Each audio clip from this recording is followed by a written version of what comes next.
good morning. I am Manoj Kumar Jha, Assistant Professor of English, Nandan Sanskrit College, Isahpur, Madhubani. It's a constituent unit of Commerce Sourcing Sanskrit University, Darbhanga. Today, I am going to discuss preposition plus gerund. The topic is important for Degree 1 students of the university as well as intermediate students. The topic has its relation to my previous lecture because I had discussed the topic previously and the lecture today is the continuation of that. With most of the prepositions, the gerund can have a subject. The picture was hung upside down without anyone noticing. Well, try to understand the rule. With most of the prepositions, the gerund can have a subject. In the sentence, noticing. Noticing is a gerund and anyone is working here as subject. Despite my reminding him, he completely forgot. In this sentence, reminding is gerund, my is working as subject.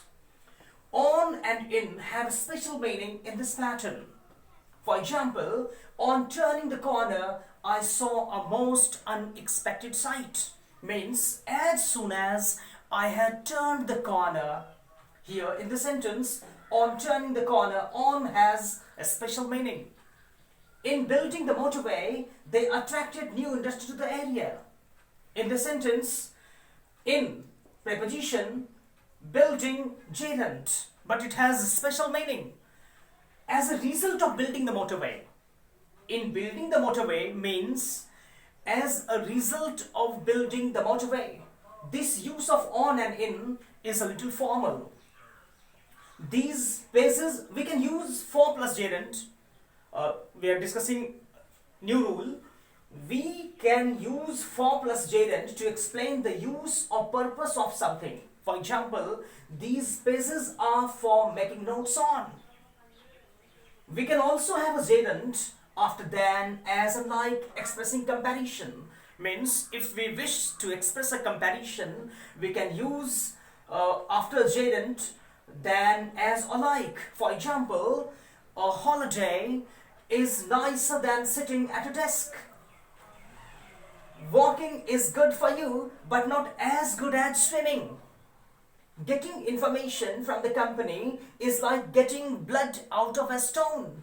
In these sentences, we see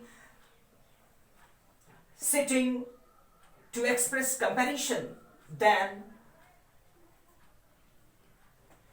walking is good for you but not as good as swimming. Here, as good as swimming expresses comparison. Getting information from the company is like getting blood out of a stone.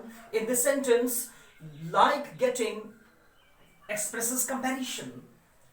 You can use how about or what about plus gerund to make a suggestion. For example, how about going to the park? Sometimes a preposition goes at the end of a double-edged question. A passive clause, an infinitive clause, or a relative clause. For example, who did you go out with? In the sentence, we see the use of preposition at the end of the sentence. Who did you go out with? The matter has been looked into. There is plenty to think about.